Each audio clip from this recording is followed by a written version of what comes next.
بسم الله والصلاة والسلام على رسول الله. مرحبا بكم خياتي في قناتكم أطبخ وتعلم مع مينو بسملة. cook and learn with مينو بسملة.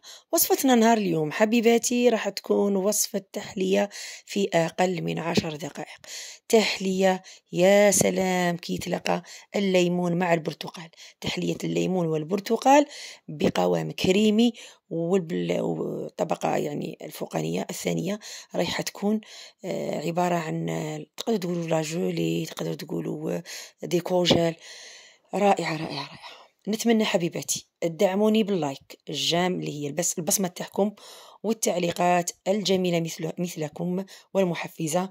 وشوفوا لي حبيباتي عن قرب، يعني ديريها في وقفة خصوصا رانا في موسم الحمضيات والقوام البنات يجي كريمي. شوفوا البنات، يعني تاكلي الملعقة الأولى والثانية والثالثة وما تقدريش تحبسي. وشوفوا لي ذاك القوام روعة روعة روعة. نقولوا بسم الله على بركة الله ونروحوا للمقادير مع طريقة العمل. أولا نحكموا الكسورنة تاعنا، نحطوا فيها كأسين حليب، سعة الكأس 220 مليلتر بمعنى 440 مليلتر. رايحة نضيف عليها 3 ملاعق سكر حبيبات. شوفوا البنات أنا استعملت نصف كأس ليمون، راكم تشوفوه أمامكم، من الأحسن ديروه ربع كأس ليمون. أوكي، خصوصا البرتقال أنا تاعي شوية حامضة، يعني الطبقة السفلى شوية فيها زعما بنة هكا قاصحة تاع الليمون، وطبقة البرتقال كذلك.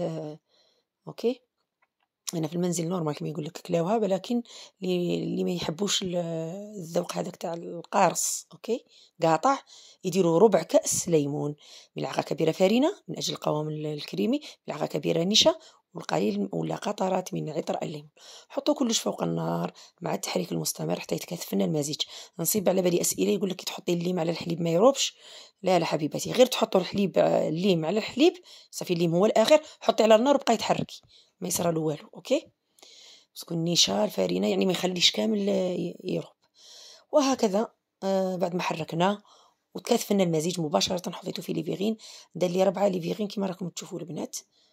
هكذا خليت غير طبقه فقط، ولا مسافه فقط بندير الطبقه الثانيه، تقدروا تسموها دي كونجيل اوكي ولا سوبر كريم البرتقال.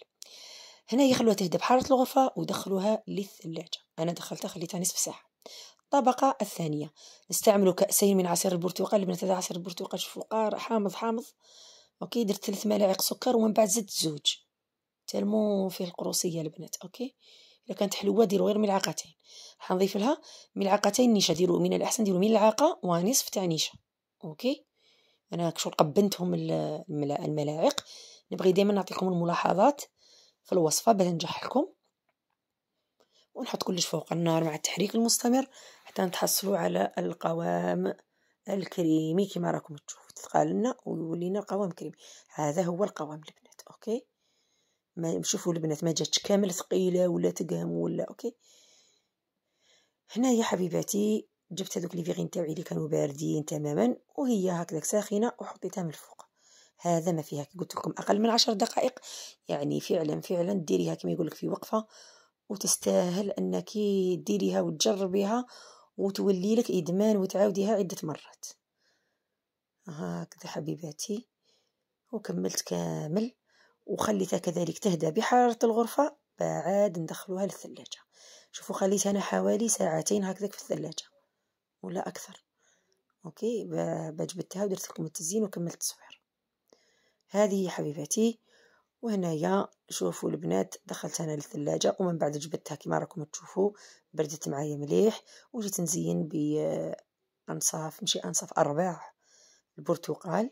وكانت عندي شويه شوكولا هذيك مش عارفه يسموها، المهم شوكولا على شكل حبيبات ولا مانيش عارف.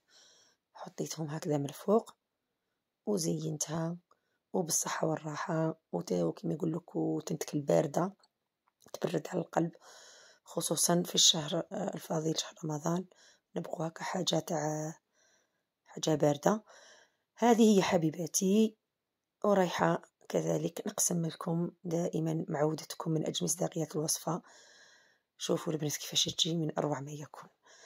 القوام كريمي، الطبقة السفلى الفوقاني فان كذلك رائع البنات، ما جاش كامل نقولوا ثقيل لذيك الدرجة. فقط ديروا غير ملعقة ونصف تاع نشا وتمتعوا لي بن. عجبكم الفيديو ما تبخلونيش بجام. في انتظار الوصفات القادمة. استودعكم الله والسلام عليكم.